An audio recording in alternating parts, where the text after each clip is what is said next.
Police মহাপরিদর্শক doctor বেনজির আহমেদকে আটক করেছে পুলিশ। সকালে গোয়েন্দা পুলিশের একটি দল তার বাসায় সংবাদ পেয়েছে আইন শৃঙ্খলা বাহিনী বাসায় অভিযান চালিয়ে 26.5 কোটি নগদ টাকা রোববার অত্যাধুনিক আইন করতে গিয়ে আবার দেশের মধ্যে কোনো সমস্যা করে নিয়ে আসতেছে কিনা এই বর্তমানে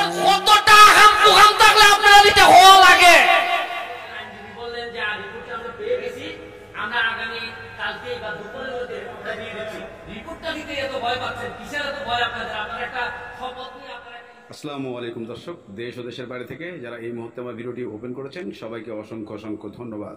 দর্শক, প্রথমেই দেখেছেন শিরোনাম, ব্যারিস্টার সুমনের করা মামলায় বেনজির আহমেদকে অ্যারেস্ট করেছে। কিছু আবার ব্যারিস্টার সুমন বলছেন কত টাকা লাগে এবং কত টাকার লোভ একজন মানুষের জীবনে হতে পারে। যেই মানুষটা শুধু কোটি কোটি টাকারই সন্ধান করেছেন, এই মানুষটা জীবনে টাকাই চেয়েছে, অন্য কিছু চায় নাই।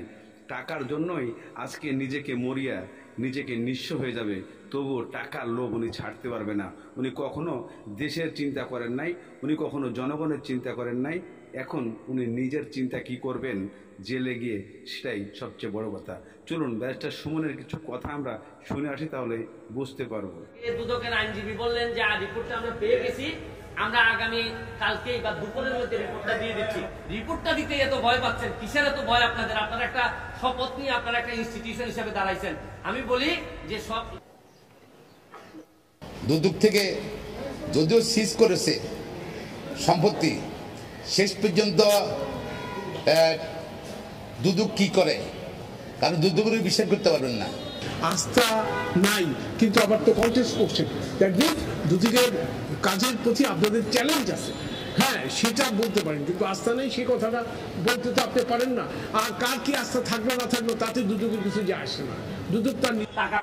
এদিকে ব্যারিস্টার সুমন আরও বলেছেন, দুদকের প্রতি চেতে গেছেন যে দুদক কোনো একটা কাজ সঠিকভাবে তদন্ত করে করতে অনেক সময় লাগে, কিন্তু কেন এত সময় লাগে, কেন একটা রিপোর্ট দিতে আপনাদের এত টাইম প্রয়োজন মনে হয়, আপনারা নিজেরা কেন এত ভয় পান? আজকে আপনারা বেনজির আহমেদের সমস্ত কিছু ক্লোজ করেছেন, এতে জনগণ আপনাদের পক্ষে আছে, আইন আপনাদের পক্ষে আছে, দেশ আপনাদের পক্ষে আছে, তাহলে আপনারা কেন এত ভয় পান? চলুন ব্যারিস্টার সুমনের আরো কিছু বক্তব্য শুনে আসি আমরা। কতটা নিচে নামলে নেতা হতে কতটা হাম থাকলে আপনারা দিতে হওয়া লাগে। ওই পুতল উল্টাইয়া কিন্তু রেডি থাকবো, হইব ব্যারিস্টার সব পথে খেয়ে গেছে, টাকা মার বাইতে ভাবেই দিব।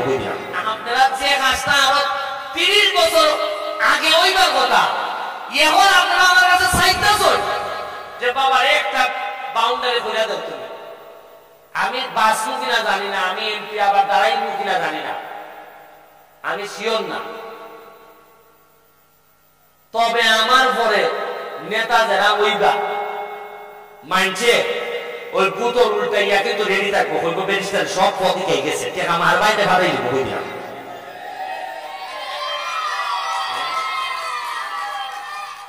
খাটতে উনি মারেরা এরা টেহা, এরা এটাকে বল যাচ্ছি ভাইবার কথা 29.5। এদিকে ব্যারিস্টার সুমন আরও বলেন যে আমি 29.5 কোটি টাকা পেয়েছি, সেই টাকা আমি আমার ব্যক্তিগত কোনো কাজে ব্যবহার করি নাই, আমি সব কিছুই জনগণের মধ্যে ব্যবহার করেছি এবং জনগণের কাজে ব্যবহার করেছি। আমরা যখন কোনো মানুষ ক্ষমতায় আসি, আমরা যখন এমপি মন্ত্রী হই, আমরা যখন ওসি ডিসি হই, তখন আমরা নিজেরাই ভুলে যাই যে আমরা এসেছি জনগণের কাজ করার জন্য। তাহলে আমরা জনগণের টাকা কেন আত্মসাৎ করে খেয়ে নিচ্ছি? এর ভবিষ্যৎ কোথায়? চলুন ব্যারিস্টার